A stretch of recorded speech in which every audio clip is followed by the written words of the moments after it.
What is up, everybody? We are live in the booth, and we have another video for you. And I figured that this was really perfect because, as you saw, like, the scenery was like just absolutely beautiful. And like, to me, like, we're talking about Virgo rising, and so of course Virgo is an earth sign, and I feel like it's like the earth sign that, like, you would think about, like, grassy, like, plains and like agriculture and like corn and fields and things like that actually like bring a harvest. Of course, like, grass doesn't technically, I guess, have a harvest, but it's like a flat land, so it just makes me feel like Virgo. Taurus makes me feel like the garden. Virgo makes me feel like grassy, like, or like tall grass, weeds, herbs, which typically grow in the grass. And then Capricorn makes me think of like mountains, hills, and stuff like that. So, alrighty, let's get into it. So, Virgo rising. So, if you have Virgo in the first house as a Virgo rising, then more than likely, like, you're a person who is just like very, that's how you look.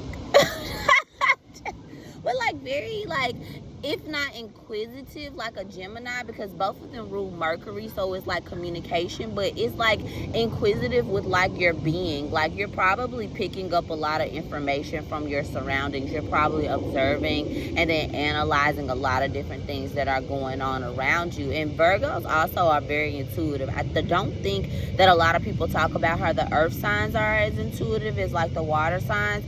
But I feel like they are, because they're also connected to like earth, and they're also like on the earth, you know, just kind of like water is, and they meet in the middle with water. And so I feel like, I have shorts on under here, so don't think you're getting a peek. But I feel like they're also intuitive, but in a different type of way. Like, sometimes they may try to make their intuition practical. Like, if I feel like that, something's about to happen at work tomorrow, which I'm going to talk about work because it's Virgo. So if I feel like something's going to happen at work tomorrow, like, I'm just having an intuitive nudge. Like, I'll try to analyze, like, why is my intuition telling me this? Or like, what have I seen, like, in the actual job, or like in the actual people in the job, that make me feel like that this is going to happen? Like, is this real? Is this a projection? Or is this like, has it been told to me through somebody's like behaviors, or through like something like that? So I feel like it's just more analytical, and it's going to take it through like a different set of practicality before it just goes with it. Versus a water sign, it's kind of like, okay, I felt it, that's what it is, you know, without kind of like analyzing and asking questions. So first of all, first house, Virgo. So then it's like your nervous system, right? So anytime that we're talking about anything in the first house, we're talking about how it affects the actual body, like what it looks like on the actual body, because the first house can be linked to the body. So Virgo first house, we're talking about definitely, ooh, girl, that's contagious, y'all. I didn't take a nap apparently. Okay, so Virgo first house is definitely about the nervous system. And Virgo also rules, let's see what Virgo rules, the intestinal tract. So as a Virgo rising, you may be someone who needs to kind of like watch what they eat, who needs to like have a good like digestive system, or who needs to like do things like to focus on the digestive system. Because when we're talking about Virgo, we're talking about the intestine. So what are you eating, right? What are you eating, and how is what you're eating affecting your body? I feel like these people need to make sure that they're putting certain things that are in their body that are good for them and that function well with them, that go well with them. And it's just very important, because also, like they say, the gut is the second brain. So I feel like if a Virgo rising is like eating things that probably don't agree with them. Now, I'm not saying like a specific type of food, because specific types of food go specific type of people, right? If you know what works well for you, so as a Virgo rising, like, be really like observant on like what works well for you. Like, if something don't work well for you, you probably shouldn't do it, because it's probably gonna cloud your mind, and it's probably gonna like enable poor like analytical skills, and not being able to like organize things and stuff like that. Also, going to the energy of Virgo, it's very analytical. It wants everything in order. It wants everything to, I say, people say perfect, but you know, and they want things to have perfection, but I just think that they see the error on things, and so they try to come up with like practical solutions, and solutions that could be applicated in order to make things better. That's the job of a Virgo. They're going to make things better. They're going to pull out the errors, and they're going to organize it and analyze it so that it can be better, because you want to reap the harvest. And so Virgo is all about reaping the harvest, right? So what I find is that Virgo rising people, or Virgo, the energy in general, is a bit critical. I don't like I don't like that. So typically, me and Virgos, it depends. Like, we may like butt heads, because I just feel like it's a way for you to talk to people.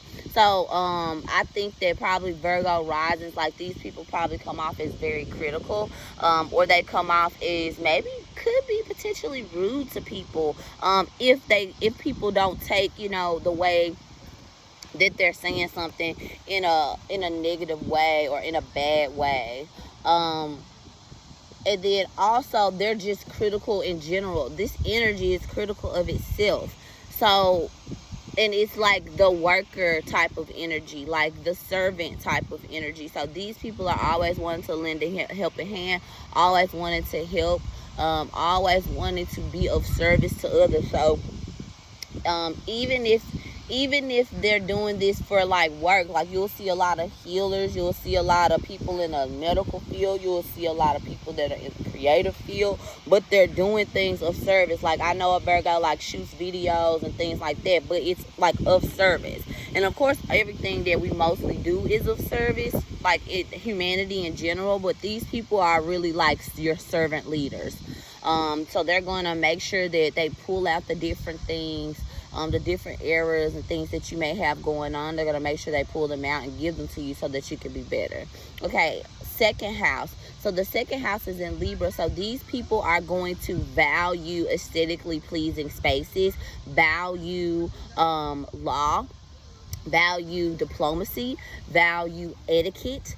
These people, because Libra is all about like the beauty in life, right? It's ruled by Venus, and then also this is naturally the Taurus house, and so, you know, Taurus is also ruled by Venus. So think about the second house, you think about Taurus, and then you also think about Libra is renting it. But Libra and Taurus are cousins, so it's like, now Libra is here and it's happy to be here because this is Taurus house, and like, I can chill in my people's house, and like, I don't have to worry about like it being like things being out of place, or it not being aesthetically pleasing, or it not being like a good space to be, like it not being peaceful. It's calm in the second house. Like, it is probably someone who could be like an interior designer, someone who could be a makeup artist, someone who could be a model, someone who could be doing things that have to do with like Libra type of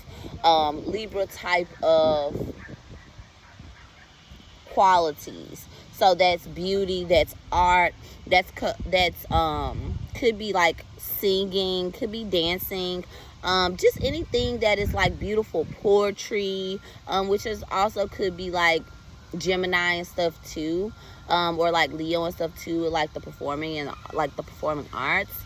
But Libra is also like, you may like be a stylist, like you may like to style people, dress people, decorate things, make things aesthetically pleasing, and that is what you value. You value the aesthetically pleasing things of life. You value diplomacy. You value being fair. You value one-on-one connections. You value relationships. if you're a Virgo rising. So moving to house number 3. So we have Gemini here. This is the ruler. Gemini is the ruler of this house. And so, but Scorpio is for you, Virgo rising. Scorpio is renting this house.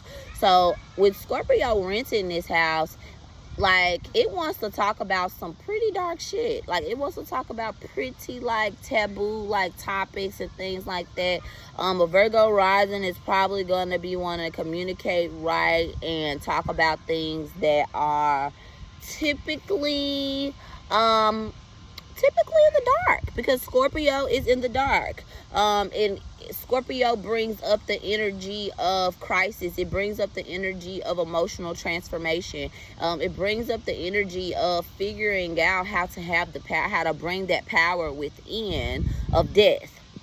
Instead of having to have that power without and that destruction, how to have deaths within you in the same life, that transformation. So the way that you speak when you were a child and the way that you speak now could be different. The type of people who, also the people who you're around, like your cousins, your siblings and things like that, could have given you some type of emotional betrayal, could have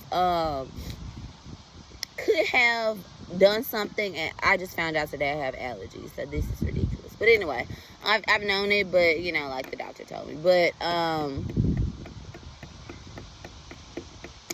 could be just someone who could be in a space surrounded by people who are Scorpios. You may talk have a lot of conversations that are like deep conversations, that are conversations that go below the surface. You maybe don't even want to talk to nobody if it ain't like about nothing.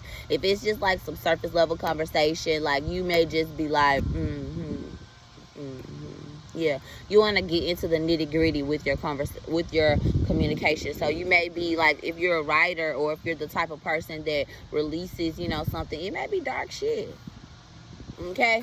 Okay, so the 4th house is in Sagittarius. So you could have been in a family where education was very valued, spirituality was very valued, and some type of structured spirituality. So we're talking about religion, we're talking about either Christianity, we're talking about Catholicism, we're talking about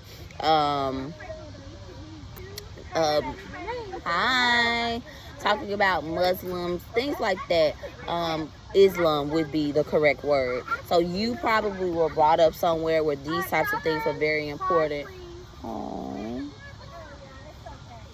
babies. You probably were brought up where these types of things were very important. Or you were brought up in a house where your family, like your mom, your dad, your siblings, things like that, like these people were very, they had higher education. They were basically like your doctors, or they had PhDs, or they had master's degrees and things like that. So education was either very, very valuable in your home, in your family where you grew up, or it was spirituality. It was some type of religious type of upbringing. Also, there could have been some freedom in your upbringing, because this is the house of the home. Cancer rules this house, but Sagittarius is in it. So water was in this house, emotions and the nurturing, but then you put the fire and the inspiration and the passion for the truth in this house. So that means that you had passion, you had people in this house, or either you, once you become an adult and you have a family, this is going to be a house that's a happy house, typically. That's a jovial house, typically. That is a house that's all about expansion, whether it's religious expansion, whether it's educational expansion. It's going to be a house where people are uplifted and people are energetic and people are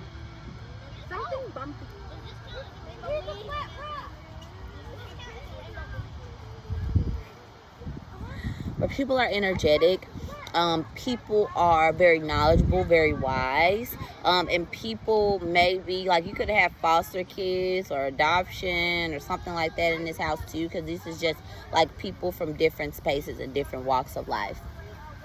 Okay, so going to the 5th house, you have Capricorn in the 5th house. Sometimes I feel like you may not know how to have fun.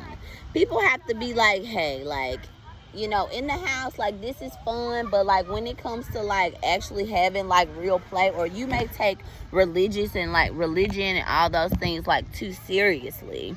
Like the things that you do for fun, the things that you do in your home, you may take them very seriously. Like that jovial, like uplifting, like could be jovial or uplifting, or could be overbearing with you, like preaching the truth, because Sagittarius is also a preacher. But then when you move to the 5th house and you got Capricorn here, Capricorn is typically a serious energy.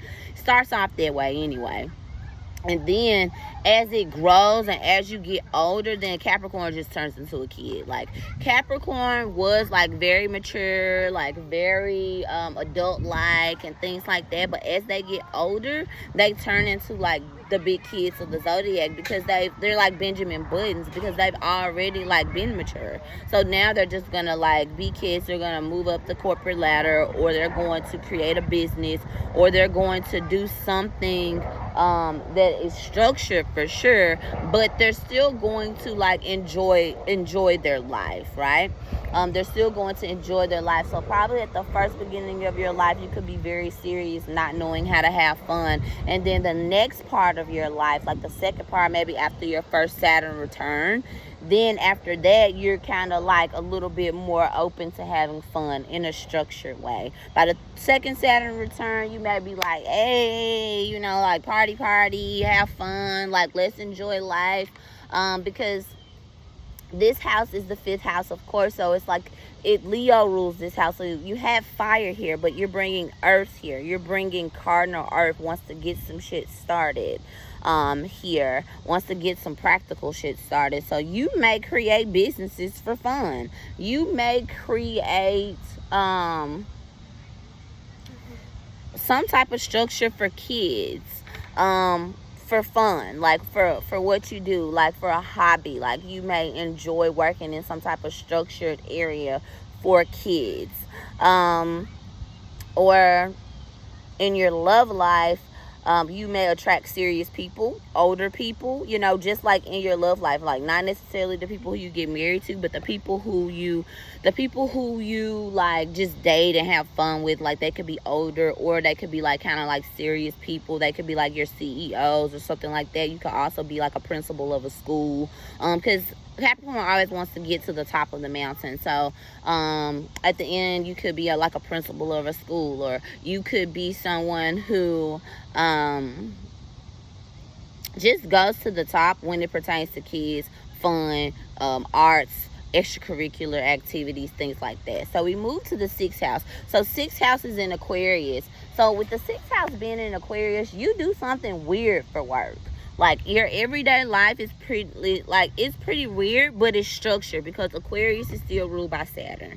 Aquarius is ruled by Saturn, so it's like people make it seem like Aquarius is like all this weird, like loopy, like individual, but yeah, they weird, but they got some structure.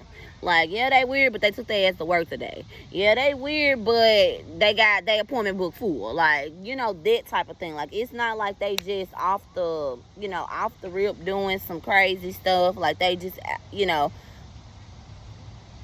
all over the place. It's not that type of weird. It's not that type of kooky or quirky. It's just something different about them. You get what I'm saying? And so you have this in the 6th house. So with that being in the 6th house, what you do for work every day could definitely be weird, could definitely be quirky, could definitely be something that has to do with humanitarian efforts, which makes sense because you're a Virgo rising, so you definitely are going to be a servant leader type of person, and so it makes sense for what you do every day to be within like the humanitarian nonprofit, that type of area. And then what came to me was like your hopes, your dreams, your wishes, like philanthropy and stuff like that. Like this could have been whatever you do, like it could have been something that you always wanted to do. right? You always wanted to do, because you always wanted to serve humanity. You always wanted to, like, serve the people. I'm going to turn my back to the sun. I hate to do that, but it's really beaming down on me. So, give me a minute.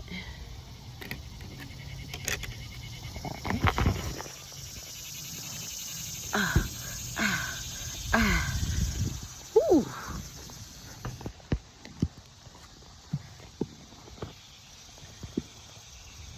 Okay.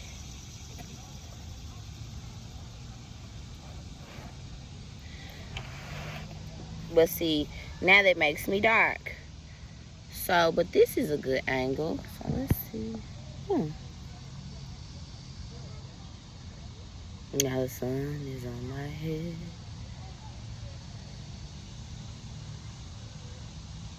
Okay.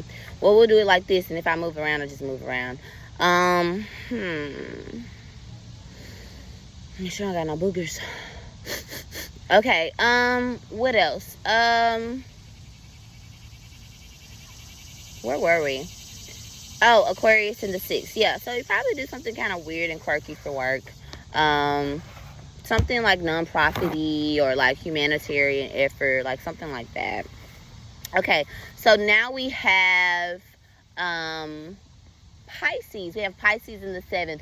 So your significant other, or the people that you meet and have a lot of one-on-one relationships with, these people are very Pisces-like. And so what that means is these people are dreamers. These people are very, I don't want to say emotional, because I feel like Pisces are emotional, but like they're very like emotionally charged, or like emotionally guided. And they're very spiritually guided. So the people who you're having a lot of one-on-one connections with, the opposite of you, because you're a Virgo rising, and remember, you show up as like very practical, like, you know, like a person who's very structured and things like that. But the other who's sitting across from you, who you're learning things from, who you're taking in things from, your reflection, it's just very dreamy. They're very playful, and they're very compassionate and giving and loving, and still that same servant like you, but it isn't as structured. Because Pisces is a less structured energy. Pisces doesn't really have a lot of like those boundaries and things like that. Like, it's really just love. Like, it's really just servitude. It's really just compassion. And the Virgo is going to help the Pisces. Okay, well, let's get the structure to it. You want to do this, like that's your dream. Okay, let's get the structure to it and the everyday to it, so that we can make it happen and bring it and apply it and bring it into this world. Because the Pisces is gonna have like the foresight to get to like want to do it, and then the Virgo is gonna be able to put the steps in to get it done, right? So this is the person who is your other half. So it could be your partner, like your love partner, your marriage partner, or it could be like your friends, you know, the people who you have contracts with, the people who stay for a while, or maybe they don't stay for a while, the people who you have a deep one-on-one connection with. Could have like some type of Piscean Aries aura, and they may not be a Pisces necessarily, but they just have that dreamer, that love, that compassion, that sensitivity, that real like deep fuzzy like love. They may just have that. They may not be a Pisces, but they may have Pisces somewhere else in their chart, or they may just have the energy of a Pisces. Like, they could just be a very loving person. And because since you're so critical outward, like you're critical of yourself, you may be critical of your body. Like, they'll be the person that be like, babe, you look good.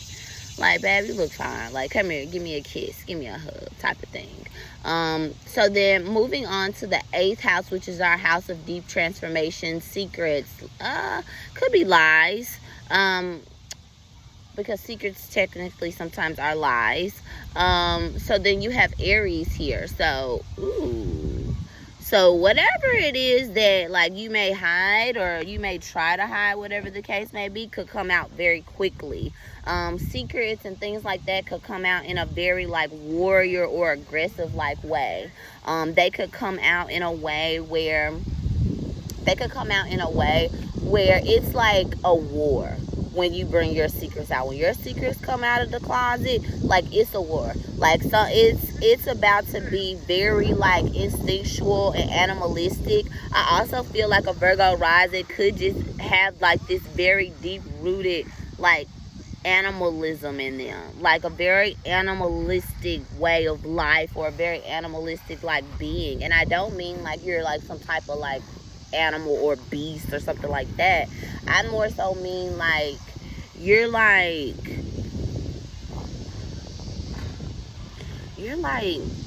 dark, but it's like an animalistic dark. Like it's an instinctual like darkness that comes out when you have emotional crises with the other, when you have emotional like transformations with the other. And this goes back to the 3rd house, because this is where Scorpio is. And so Aries doesn't own this house. Scorpio owns this house, but they're cousins though.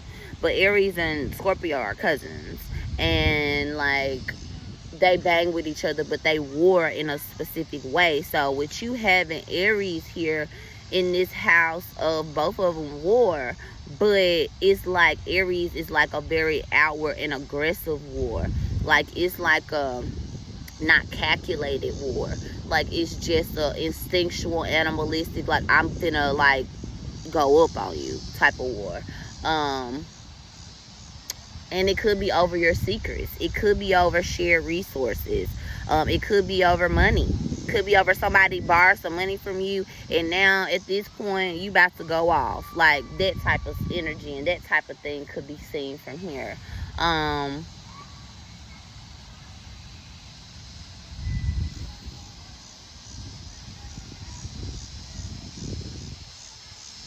You also could be a first in things that are like within this house. So you could be a first person to like get a large loan. You could be a first person to like share resources in the way that you share resources. You could be the first person to be in some type of like occult study. You could be the first person to like really delve into like a specific, you know, niche or whatever that's a little bit darker than your family, because there may be a very religious family. So you may be the first person that like wanted to like delve into like very occult studies, like going a little bit astray from the Bible and learning about like real like the nitty gritty of like spirituality and like the darkness of like this world. You could be someone who wants to do that, but you'll do it first. Aries always rules the first.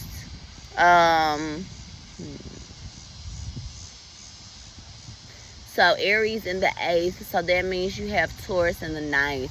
So you're comfortable in your spirituality.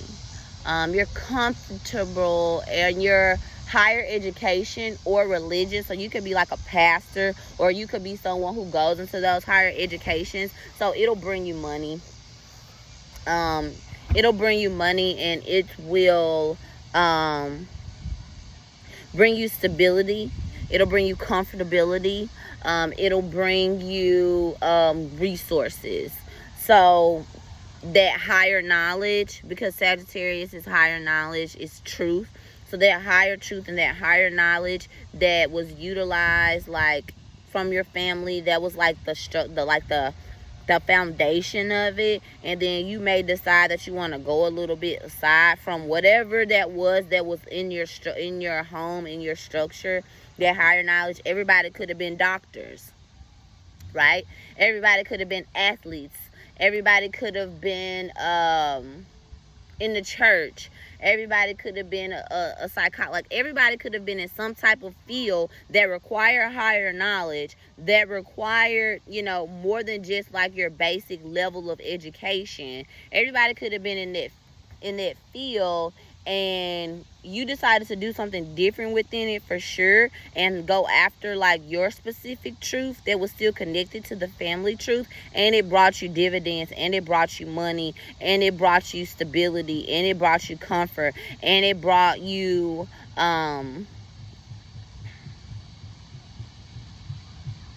beauty, and it brought you grace.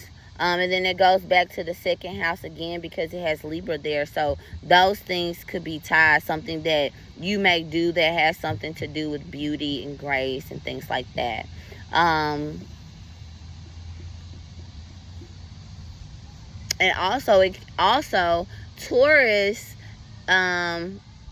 you could do something that's like within a tourist industry, like that has something to do with like the land, has something to do with like money, has something to do with I feel like Taurus has something to even though Cancer is more so ruling the home, but I feel like Taurus also has something to do with the home.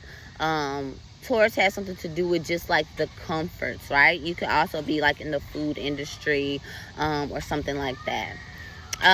Let's see. So then when we move from Taurus, next we have Gemini in the 10th. So yeah, whatever you're gonna be talking about and preaching about in that third house, that these are gonna be those deep occult like mysteries and deep occult like studies, or like that's the truth. Like it's really like the dark truth that maybe people don't want to talk about, maybe people don't want to receive. And you are gonna be a person who speaks that type of truth on a public stage, because 10th house is like what we want to do with our career. 10th house is how we're seen. 10th house is our reputation. So you may be known for speaking those truths, speaking those things that you've learned within higher knowledge and higher education. You may be known for speaking those things, whether they're good or they're bad.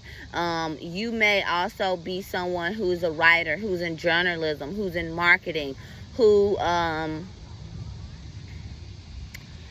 is in something where you're going to be multitasking. Something where you're going to be multitasking. And this could be with the nonprofit that we talked about in the 6th house, or whatever their humanitarian work is. You're going to be doing public speaking or communicating on behalf of their humanitarian work, and bringing in the things that you know from occult studies, or the things that you know from the deeper truths and from the transformations and from the shit that you've gone through, from the emotional things that you've gone through. You're going to be bringing those things to the forefront to speak about them. You got a testimony, more than likely. You got a testimony, and that testimony is going to be able to help people. That testimony is going to be able to heal people. That testimony is going to be able to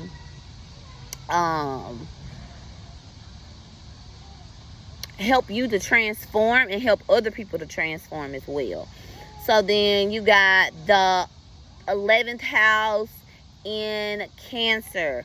So you could want to be you could want to have a family. Like, having a family is very important to you. Like, that's another way that you give back to the community. That's another way that you're in servitude to your family.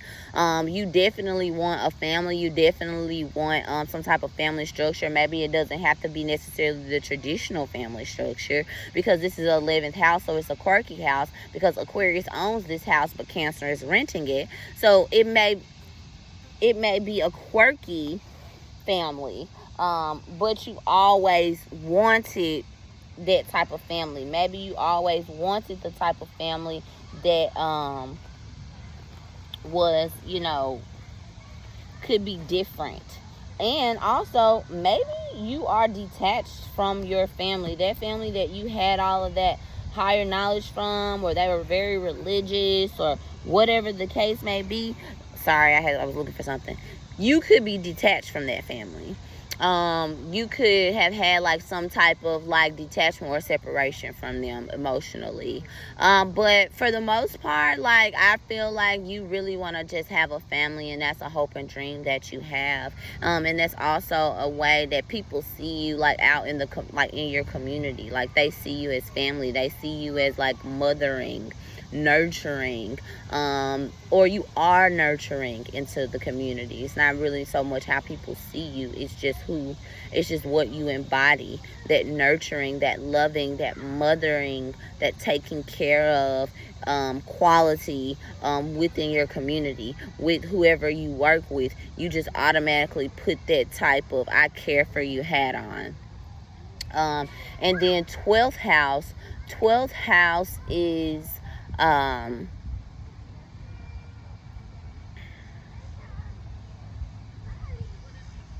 Leo. Okay, so 12th house Leo, yeah, this is some spiritual stuff. You definitely shine in spirituality. Like I said, I'm just feeling like real church, real preacher type of thing. And I say that because Leo is the star of the show, and it's in the 12th house. So it's just like this type of spirituality, like it's going to be seen. Like it could be flamboyant, like in how you decide to show up as far as religion or as far as spirituality. You could have a lot of healing. I would say that people with Leo in the 12th, I would say definitely like being in the sun, like as a spiritual practice, would definitely be great for you. Just connecting with the sun as a spiritual practice. Also, I feel like Jesus came up. Like, I feel like you could have some type of connection to Jesus. Maybe you want to study Jesus. And the reason I say that is because Jesus, of course, is the sun, and the embodiment that Jesus showed us. Basically, we don't have to believe that Jesus lived. That's fine. But the embodiment of what Jesus represents, that compassion, that love, that care, that's really what's in your heart. Because Leo is also ruling over the heart, and it also rules the planet, the sun. And so the sun is Jesus Christ, right? So being able to embody the energy of Jesus as a part of your spiritual walk, as a part of like your spirituality. Also, I would say that you may have a hard time showing your ego. You may have a hard time with like being confident, and getting out of like that servitude type of energy. And even though you don't have to get out of it, but you could just more so be like, I'm a great fucking server, like I'm a great servant leader.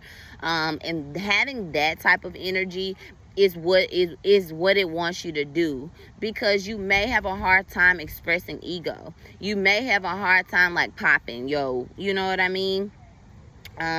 You could potentially have a hard time just putting yourself out there like that, or you could have a big ego, and this life is going to ask you to tone it down a little bit, or it may ask you to know how to like turn it on and off, and to gain some type of mastery over the ego, to gain some type of mastery over the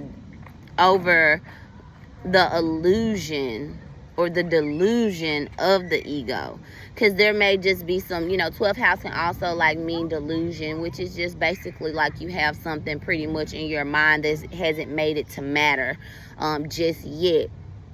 So I would say, if you do have a problem with any type of like not self-esteem, but like pride type of things, then I would say like good things to do would be affirmations and things that will help you to bring your pride out more, and help you to be more confident, and help you to just be more of a like the star of your own show. Because with Leo in the 12th house, it's hidden, so that your ego wants to be hidden. Like you having fun wants to be hidden, and I feel like wanting to have fun and it being hidden could go left, because there could be some type of like disorder there with not having fun or with not playing.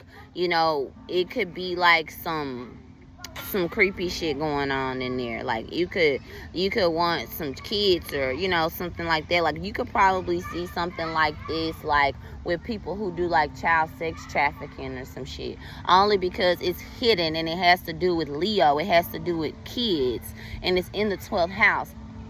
So what I'm gonna say is, you definitely want to look at that 5th house, which it has Capricorn here, and you definitely want to you definitely don't want to suppress the ego. You definitely, because that's what that's kind of giving. This is definitely giving suppression of the ego. So what you want to do is, you want to get confident.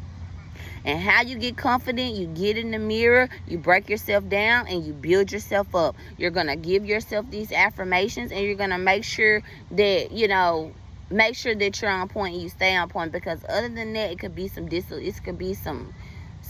ugly stuff going on here, and we don't want that. We don't want that. So this has been Live in the Booth, and all we do, honey, is speak the truth. So what can I say? This has been Virgo rising, and all right, y'all have a great day. Oh, I'm wishing you love, I'm wishing you peace, I'm wishing you abundance.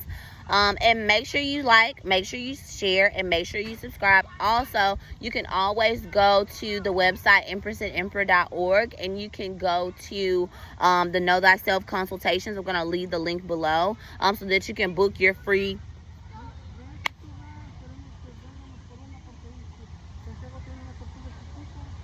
child. Let me tell you something. You can book your reading, okay? Okay, love y'all so much. This is all my free content and my free information because I love y'all. So it is what it is. But yeah, you can go there and book the consultation. So sending love, sending peace, sending abundance. Bye.